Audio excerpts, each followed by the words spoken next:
Hello everybody, and welcome to a new episode of Gaming in the Wild, a video games podcast about games from the artistic, creative side of the tracks, from indie to AAA.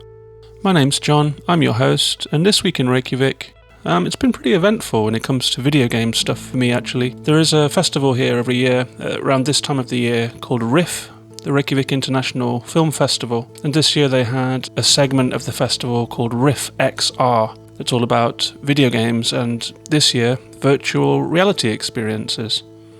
So I've been down to the Bio Paradise. It's a really good indie cinema here in Reykjavik, to try out some VR experiences. And I'll be talking about that a little bit this episode. I also played a great game, very calm. You can hear the music from it now. A really beautiful, calm, third-person postman simulator called Lake. And that will be the featured game of the episode. And there have been a couple of other things as well. I've been attempting to get into the October spirit and play a few horror or spooky games to try and produce an episode of that type. I know that particularly the American listeners of the show are really into that seasonal spooky vibe. So I think I might actually compile a few of the games that I've tried into one episode. I played a little bit of The Medium, the Xbox Series S and X exclusive, where you're a psychic lady who kind of exists in two worlds at once. Kind of point and clicky, kind of walking simulator-ish. Kind of good. I've also been playing a little bit of Mundaun, a kind of black and white indie horror game. And I've also been dipping into Black Book, a card-based kind of witchcraft story about Eastern European folklore. So I think I might round those up and do, at some point in the future, a Halloween episode. So you guys have that to look forward to. It's not my usual vibe, but I do like to dip into those games occasionally. I'm a little sensitive to horror, personally, and so it's not my favourite genre of game. I'm not one of those kind of Resident Evil series stands and kind of getting my hands on every zombie game that I can, and kind of, it's not a genre that I dip into often, but I do like to check on what's going on there every now and then. And so this time of year is a fun opportunity to do that, to check in on the horror genre and see what I've been missing. But I thought I would start this episode by talking about that RIF XR VR show. It's a show, you know what a VR exhibition looks like. You walk into a room, there's lots of seats, there's lots of stands with headsets and hand controllers and headphones all kind of dangling from them with wires. You put on a headset, you have a little card that tells you what you're getting yourself into, and then there's usually a helper who will help you get set up and explain the controls. And I didn't have time to try all of the different experiences that were on offer, but I did try 4 different ones. The first one was called Flow VR, and it is produced here in Iceland. It's actually a very simple one. It's one of those VR experiences where you put on the headset and you are taken somewhere beautiful. In this case, locations around Iceland.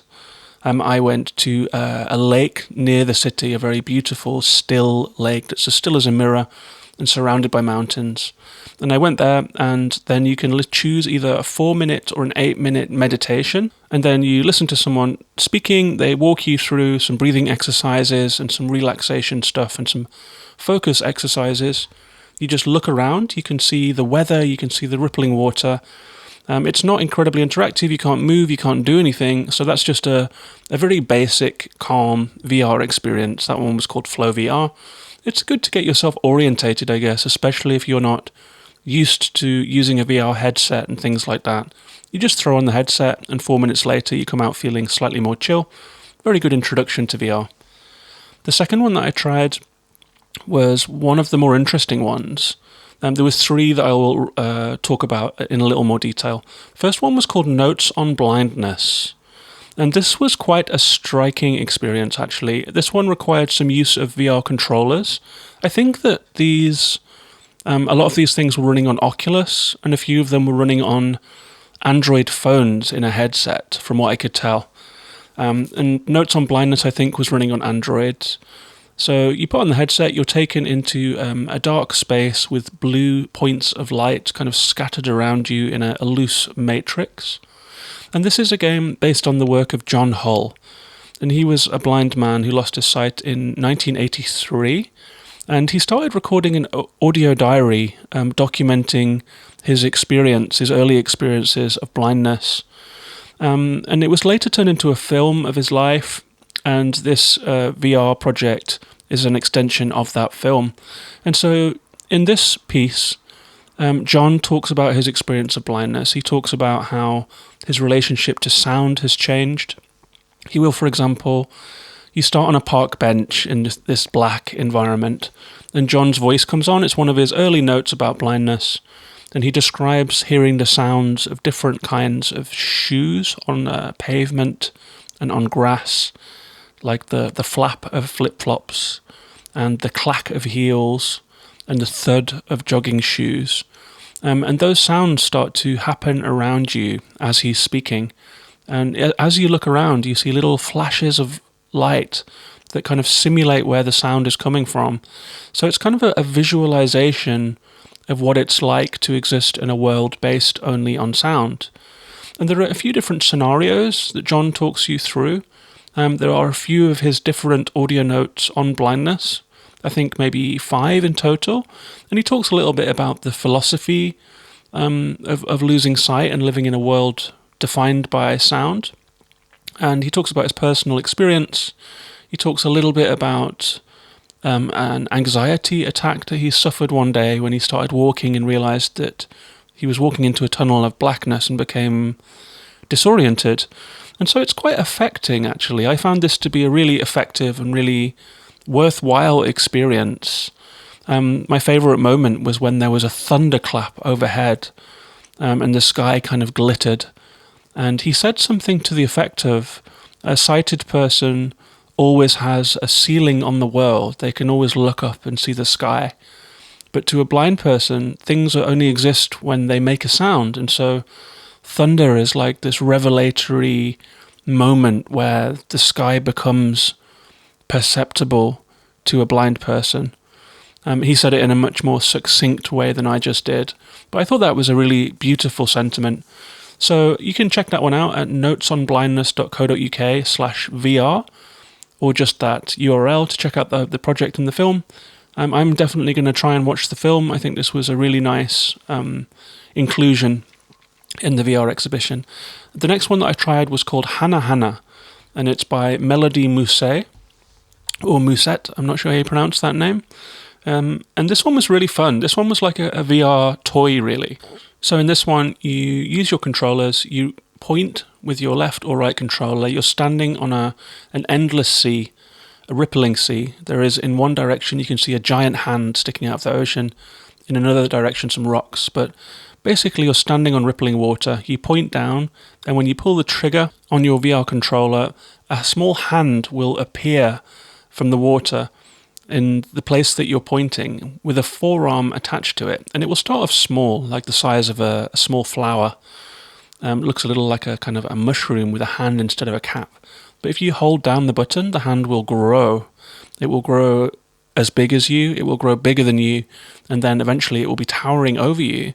And if you hold on long enough, another hand will appear in the palm of the one that you've just generated from the ground, and then you can kind of pull which direction you would like to point it in.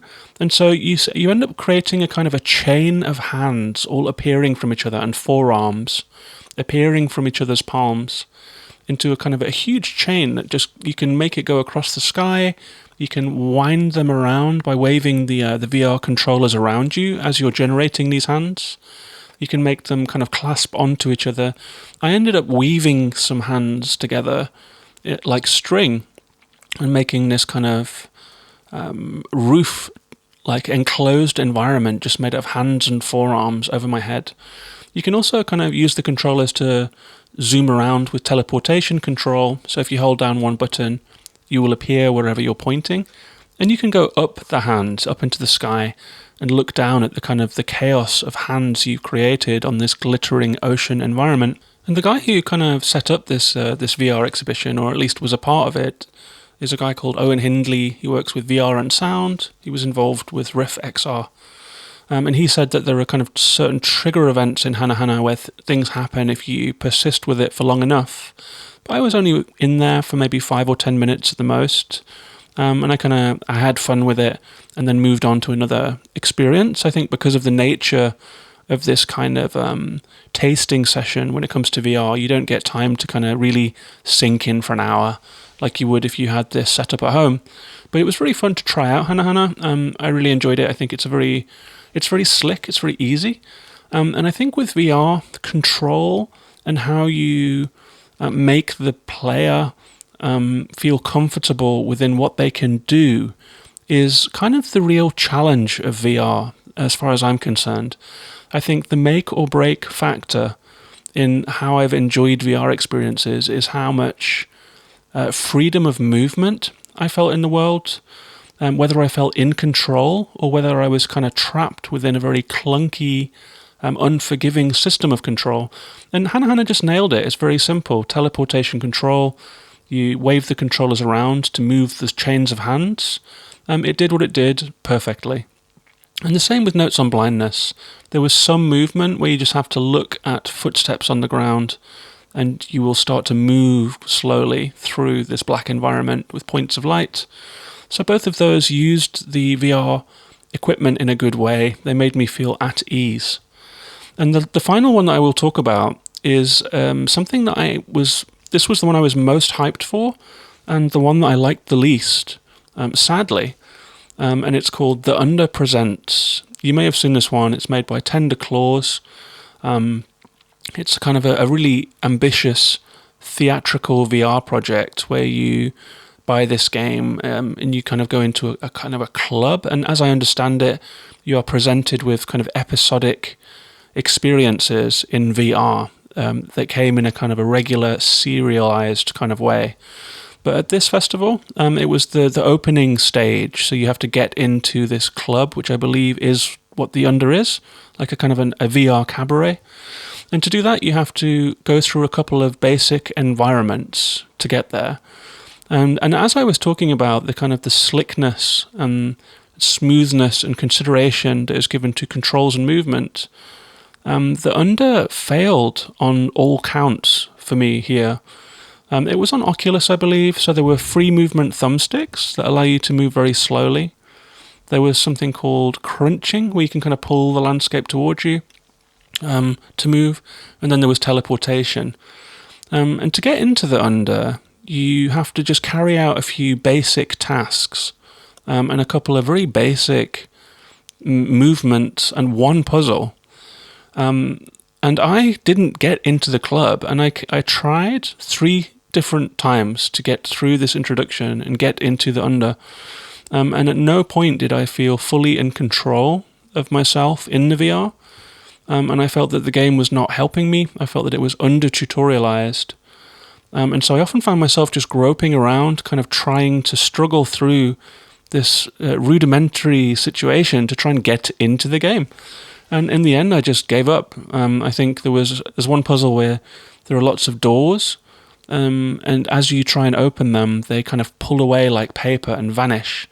I think there is 8 or 9 doors, and you have to open the right one to move on. But there's a timer ticking down, and twice I ran out of time because I was just using the free motion to walk around at my own pace. And so the game wasn't letting me play how I wanted to play.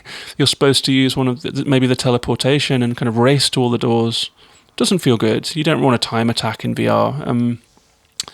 And then there was another puzzle, not really a puzzle, where you have to wind a handle in a kind of a theatre. And then this announcer appears in the middle of the theatre and says, come down here, let's go. And so I walked down to where he said, and then I was reset back to the start of that door puzzle 3 times in a row. And I was like, what the hell is this game wanting me to do? I just want to get to the goddamn club and see what this experience is all about. And so I was kind of mad with that one. I felt like they'd completely tripped over their own feet in the introduction to this game, and I was very disappointed. I mean, perhaps it's a fact that I was trying to learn how to use Oculus controllers for the first time. I'm not exactly sure with the buttons, there's like a kind of an index finger and a middle finger button, 2 thumb buttons and 2 sticks. And so I was kind of getting myself used to using these controllers. But I feel like proficient with learning controllers. I've used a lot of them. I game a lot. And the fact that the under was kind of punishing me for not moving fast enough whilst not presenting a good way to move fast just felt like a miscalculation. But like I say, it's an art festival environment, so you're moving through experiences quickly. If it's something that you were playing at home, maybe it would be a different experience. You have the time to kind of navigate this in a way that makes you feel comfortable on your own equipment, in your own space. But it was interesting to try it. I'm just bummed out that I didn't get into the Under to see what they present in the Under Presents. So that was the VR experience. One kind of basic meditation experience, 2 interesting VR presentations, and one that fell flat for me. I will also mention, just before we move on and talk about Lake, that I was also part of the opening party for Riff XR, in which a musician called DJ Flugvel og Gameskip, which means DJ Airplane and Spaceship, she did a really great performance. She's kind of a psychedelic musician with electronic pop sounds and Eastern scales and a really good voice. It's a real mashup of stuff, very playful, very bright. And she did a great performance where she was wearing a mocap suit, heavily pregnant, and she had a dancer with her also wearing a mocap suit. There were cameras on the stage, and they were being processed through Unreal Engine and projected onto the backdrop in real time. So as they danced, you could see virtual avatars for them being projected onto the artwork, which was a kind of a dizzying theatre stage with all kinds of crazy animals running around and flora and fauna. Very, very cool. And then I played Sable on the big screen. I did like a 20-minute route, and I was accompanying a musician called Iris Thorarins, and she played violin and did some electronic music that was written in response to Sable. So we did a 20-minute route around Sable. I kind of was working with a guy called Jonathan van Hove, who made the game Nuts. He was the guy who invited me to be a part of this. It's part of a series called Live Games, Live Music. If you're curious about other games that they have done, check out the hashtag on Instagram, and you can see footage from a live jazz performance with people responding to Ape Out. You can see Iris doing a session with Jonathan in response to Abzu, the beautiful ambient swimming game. And they've done a whole series of these things, so it was really nice to be a part of it. It was really nice to play Sable with a kind of a camera work view in mind, to be trying to sail smoothly across the sand, to show off architecture, and to have Iris kind of responding to that and playing alongside that.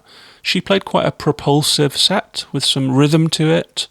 It was more grounded than the very, very light, floaty Japanese breakfast score. So it was interesting to play Sable in front of a crowd and interesting to hear Iris's music.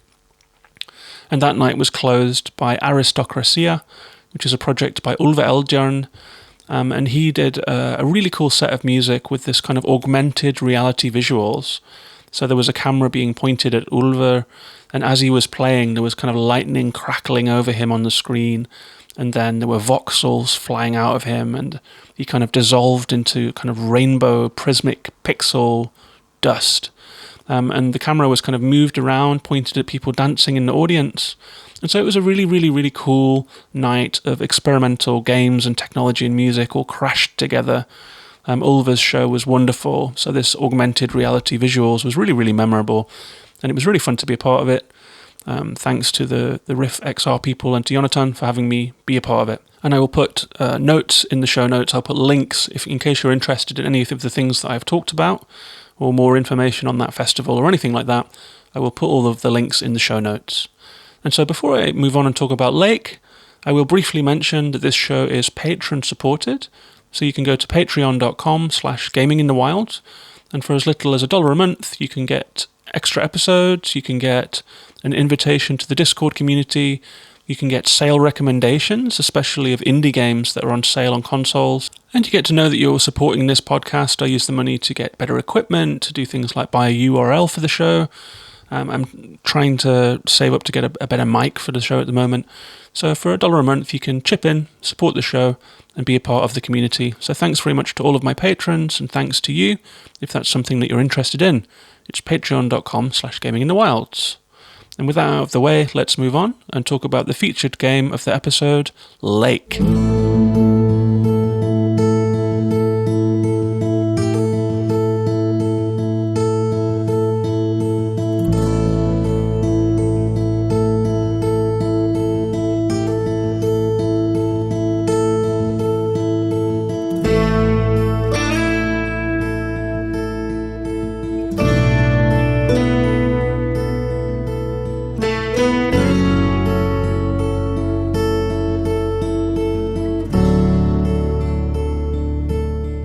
So Lake is a 2021 game by Gamius.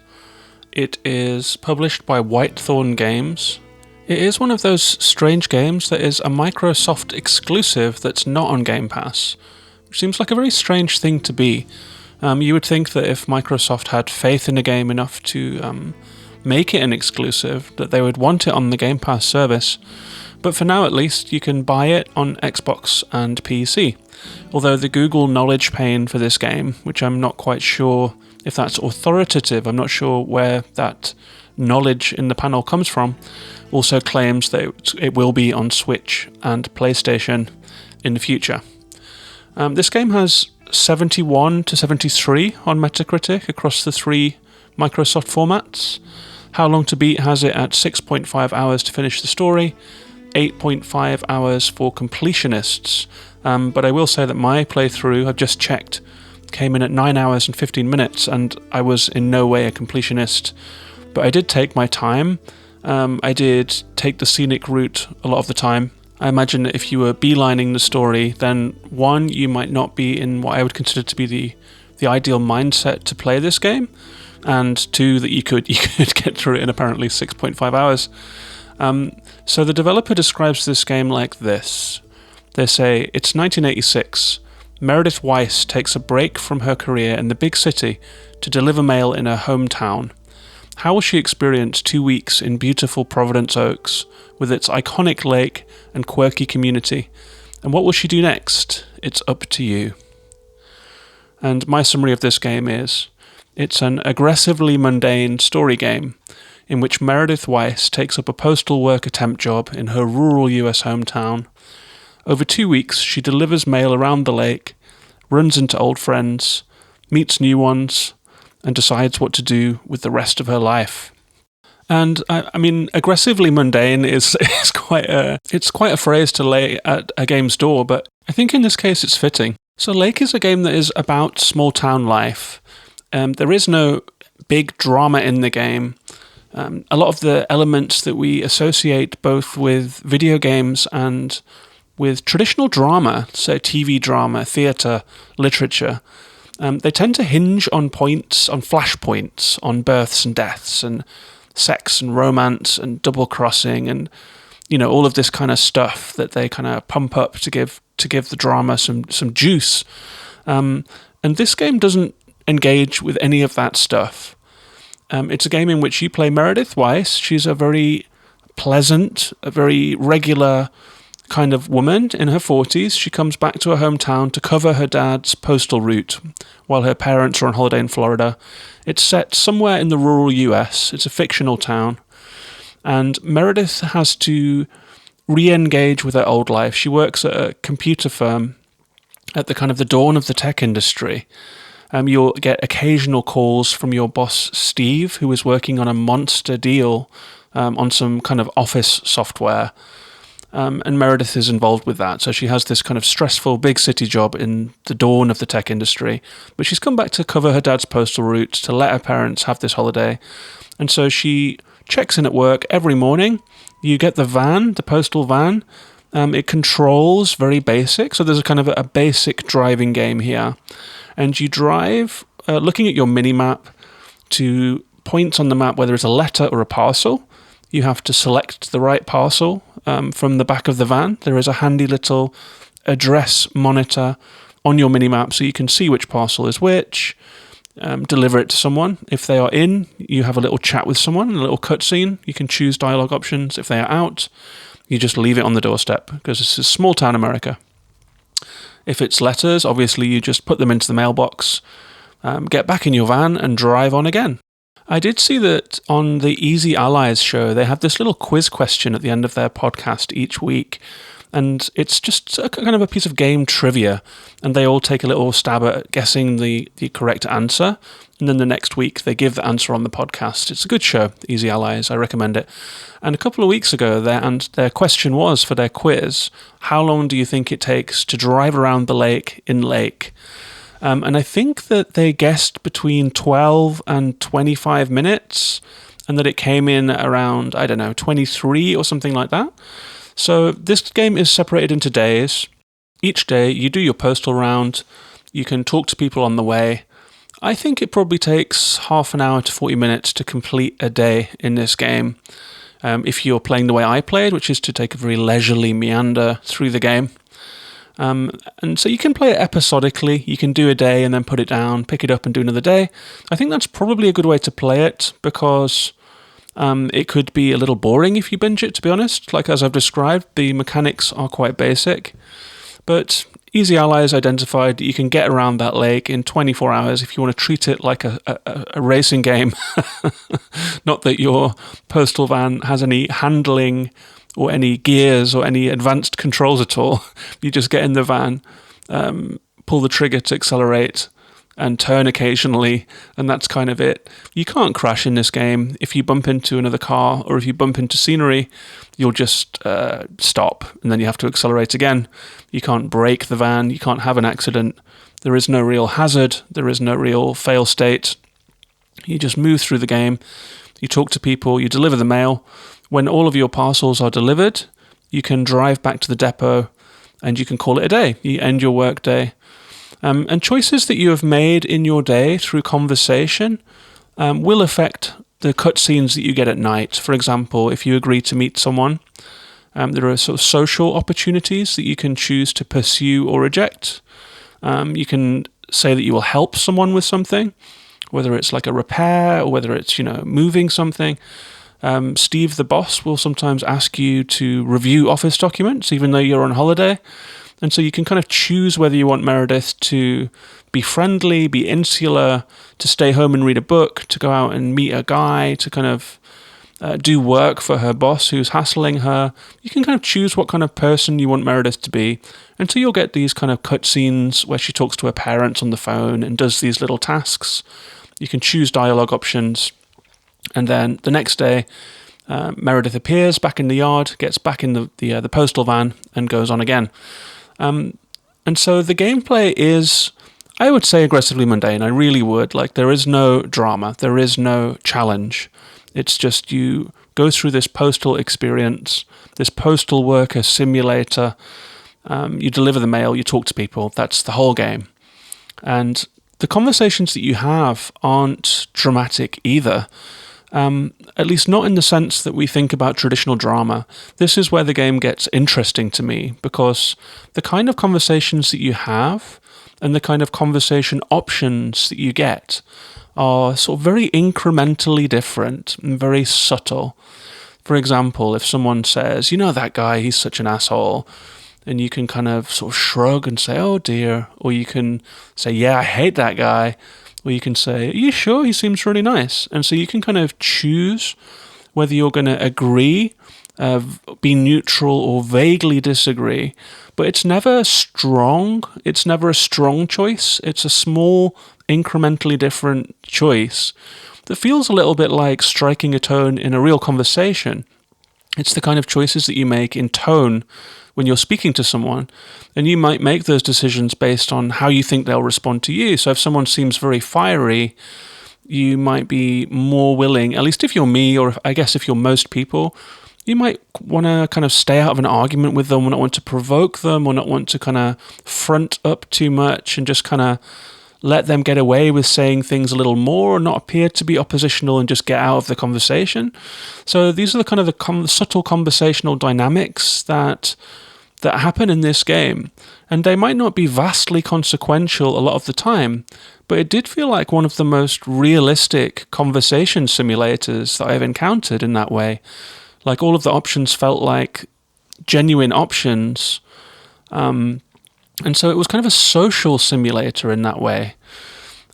which I found very interesting. And so the idea that small conversations with people that are going through things, or everyday conversations, that sometimes you realize that whilst it might be an everyday humdrum, quotidian kind of conversation, they are actually talking about big things. You meet someone whose father died while you're away. You meet a young mechanic who is kind of choosing what she wants to do in life. You meet a video store owner who is trying to make this, a cinephile who's trying to make this video store work in a tiny, tiny town where no one has a video player yet, really. It's like she's too soon for a VHS tape rental. And she's trying to decide whether to pursue her business, whether to do something else. And so there's a lot of people in this game that are going through the kind of just normal life choices that everyone goes through.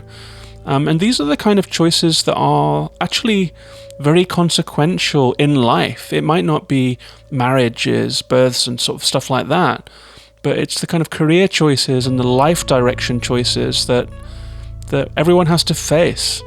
And so it has this kind of this texture of reality that I think it's something that we see in cinema, to have these kind of slice of life cinema movies, and it's something that we've seen in graphic novels through things like American Splendor, and it's certainly present in literature, but in video games it's not something that I've encountered very much, and I'm very appreciative of Lake taking the stance that it does. It's a creative choice that I think has really paid off here.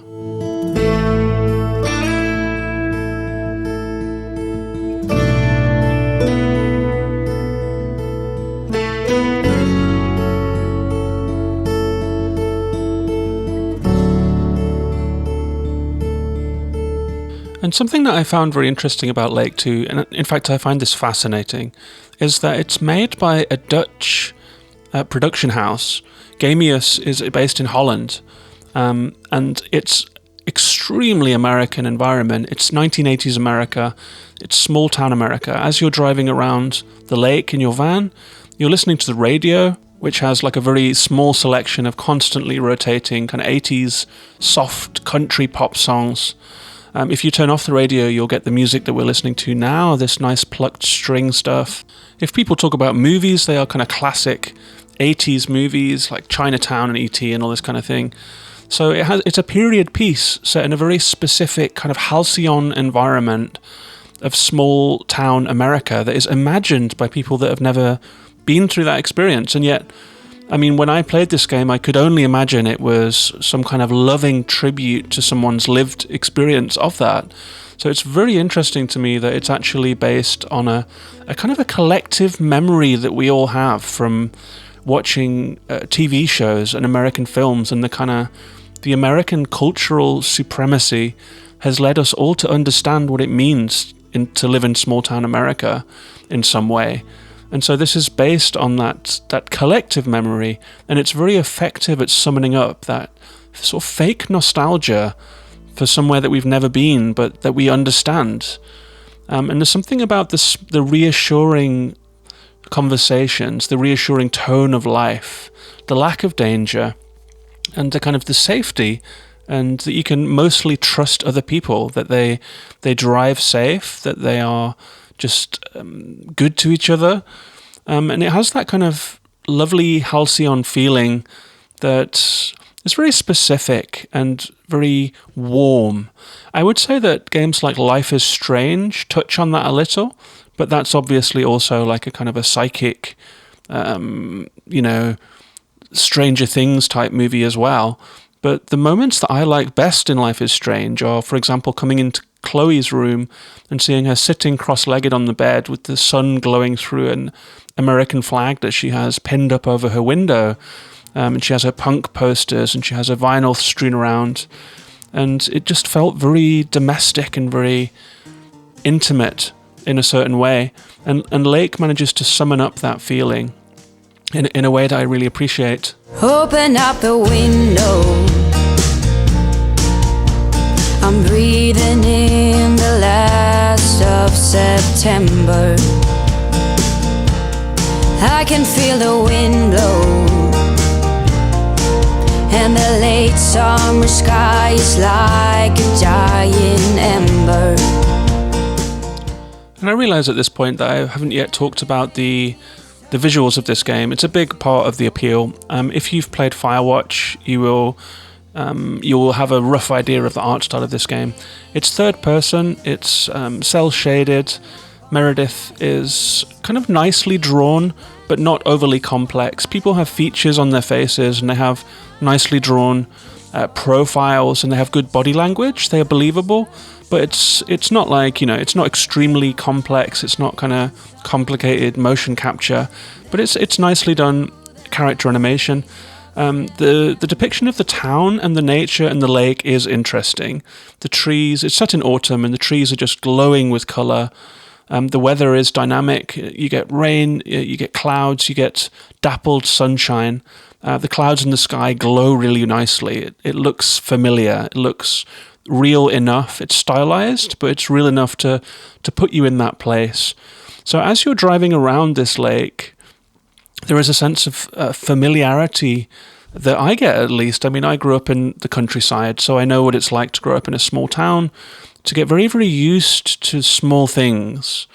For example, the route in and out of town. There's a small section of tunnel. There is a part where the forest gives way to cornfields. There is a dam on one side of the lake. There are certain viewpoints, and you will get used to seeing them. You'll see them every day as you drive around this lake. So by the 5th or 6th time that you're going around the lake, you'll be like, oh, look, it's the gas station. Oh, look, it's the diner. And that simulation of seeing the same thing every day brought to mind like a kind of real sensation I remember from childhood.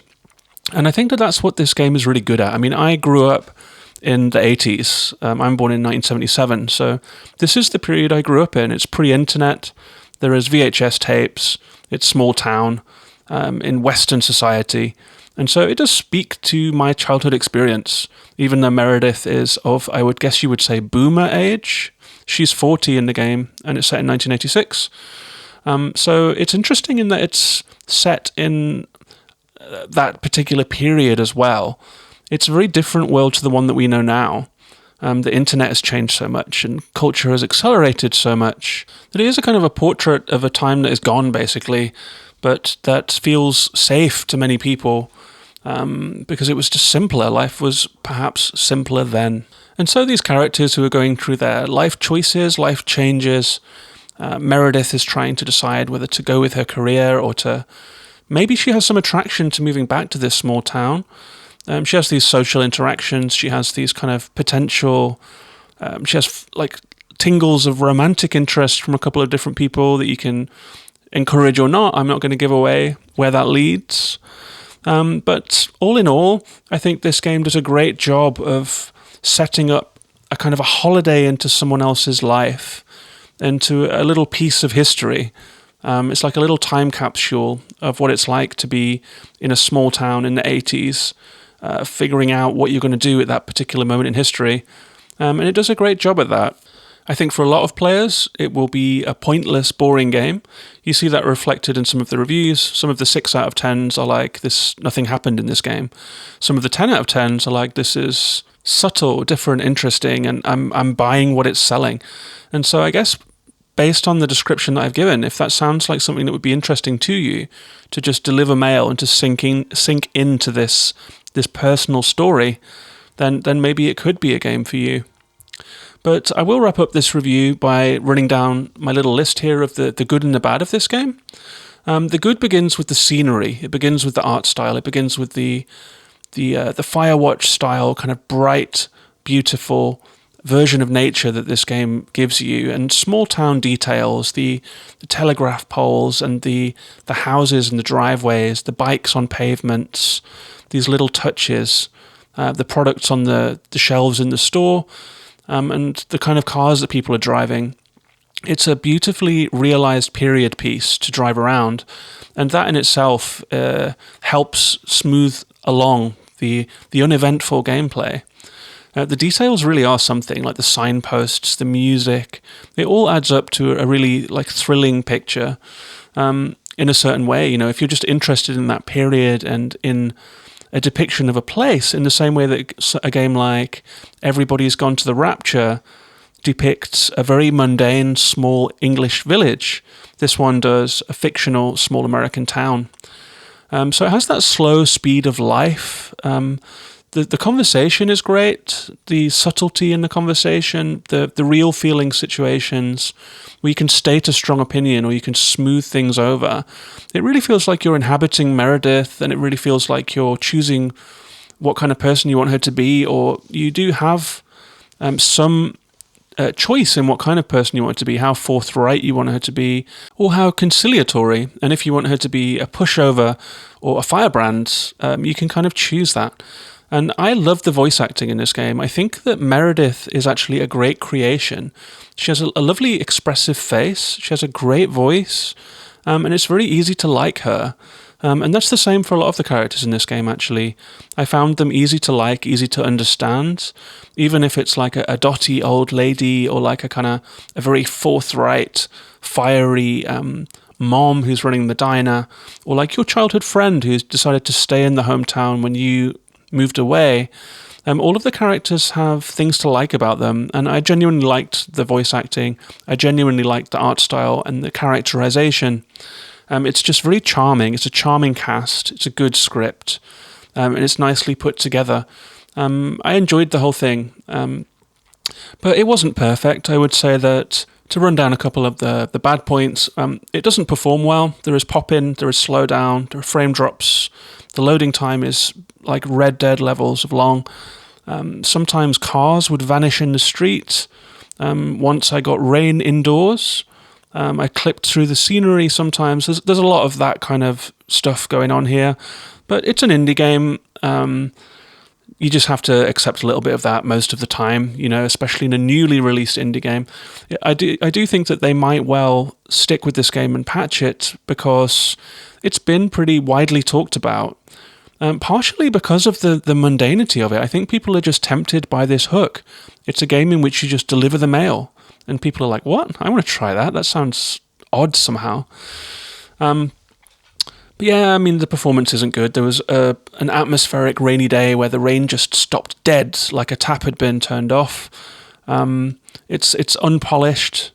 And for a game this calm, I think details matter. If it's asking you to be immersed in a very slow game, which is simulating someone else's everyday life, you are snapped out of that if you've got vanishing cars and glitches everywhere. It has to stay grounded in normality, and it has to feel like a grounded reality. And I do think that those technical difficulties, they erode the core basis of the game to some degree. Not enough to damage my enjoyment of it, but enough for me to be talking about it now. I would hope that would be ironed out.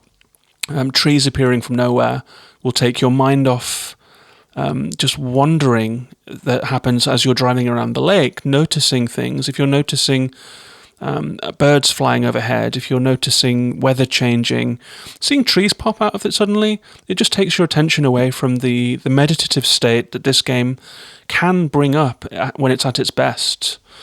I would also say that whilst there is a joke in the game when you meet the radio DJ guy that you can make, that he only ever plays 3 songs, I think I only heard 3 or 4 songs, and you're listening to the radio in half-hour blasts, so that means you'll hear the same song twice on every single round of the lake. I think they could have put a couple more songs in here. It would have been worth the money to license a couple more songs to make this feel more real. Again, for the same reason as I said before, if you're trying to generate a convincing reality, and that is the hub and core of your game, you can't have 3 songs going around on the radio. Yes, the radio always plays the same songs, but it's once a day, not once every 25 minutes.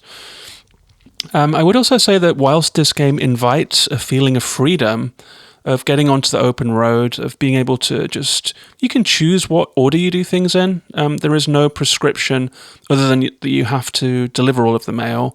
It doesn't actually allow much freedom beyond that. For example, you will drive past the diner every day. You do know the owner of the diner from your childhood. But if you stop for a random coffee when there isn't a parcel to be delivered there, sometimes the diner is just closed. Sometimes there was just no conversation options there. it would have been really nice, a really nice touch to have just a little bit of kind of ambient dialogue, I would say. So maybe someone else is working there and they just say hello and don't know you. That would have been a nice moment to miss your friend being on duty. That would have been like a nice life moment. Or just some kind of small bits of conversation. If you stop off and talk to someone when you're not meant to, in inverted commas, which is like a step out of the prescriptive game trajectory. It's like you're actually taking a choice like you would in real life. I'm just going to pull over and talk to this person that I know. And if they have nothing to say to you, it's just a little sad, you know. I think it could have been really nice to have just a little bit of extra dialogue in there to make the world come to life just a little bit more. And on the same theme as that, a lot of the time you are delivering parcels to houses, and if there was someone in the house, there would have had to be a few lines of dialogue and a character that you would see. And there aren't many characters. I think there are 20 in the whole game. And they are interesting. There is a fisherman, there's a lumberjack, there is a metal detector guy, there's a hotel counter guy, there's a couple of drifters that come through in a camper van, there is a young mechanic, there is a bunch of different people that you can talk to, and they're all fun, and you can engage with them to a level that you want to. You can encourage their interest, you can take up their social invitations, and all of that kind of thing. But while you're doing your rounds, it's remarkable how few people answer the door when you take them a parcel. Like, unless they are a main story character, they just don't exist. And so that opportunity to have ambient one-off conversations and small talk, small town, small talk that would really fit with this game, they just didn't go there. And so most of the time, you just leave the parcel on the doorstep. And that starts to feel a little fake and hollow at some points. Like, it would have been a really good investment of time to put in a couple of characters that only appear once, even just two, just to give you that feeling, that small town feeling of meeting these people, dipping into their lives, have some small talk and get on with your day. There are some days when you only talk to characters you've already met. You don't meet anyone new. No one answers their door when you take a parcel. And I found that didn't quite ring true. I was brought up in a small town in the 80s, and most of the time there was usually someone home in most of the houses in the village. But I do feel a little ungenerous when I'm saying this stuff. You know, it's probably the case that most games could be better if there was time to make more stuff, or time to polish it just that little bit more. It's an indie game, small team. It does a very good job of creating a really memorable town. I loved driving around the lake. I loved pulling over to watch birds. I loved the changing weather. I loved the small talk, and Meredith was just such a memorable protagonist. I liked the story. I liked the choices that were made in keeping it small. I think it's quite brave to put this much resource into a game of this type. There aren't many games of this type. So, you know, this could slot alongside the Gone Homes and the Life is Strangers, I suppose, but these very quiet, very grown-up, kind of grounded, subtle, slightly emotional, biographical feeling games that aren't focused on action, drama, fantasy. There aren't that many of them, and so this game does a good job at that. I'm glad I played it. I'm glad it exists. That's Lake.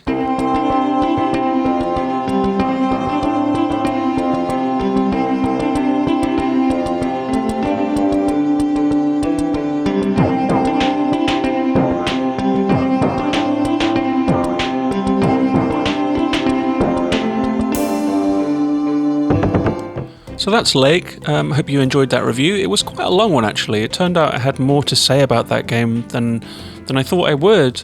I think that speaks to how interesting of a concept it is to do a game this simple with this little drama in it.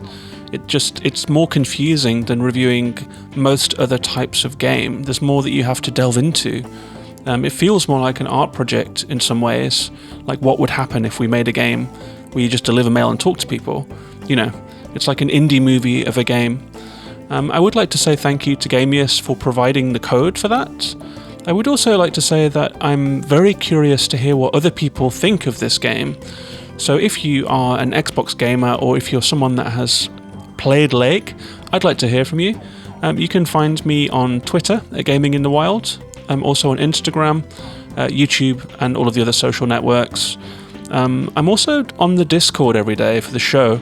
That's a Patreon supporter place where we all get together and we talk about games, we share what we're playing, we share screenshots, we share tips. If you would like to be a part of that, it's patreon.com/gaminginthewild, and members at all tiers get an invite, and you're very welcome to come and join in. I will also say that I really appreciate reviews on the Apple podcast app, if that's where you're listening. Every rating and review helps other people find the show.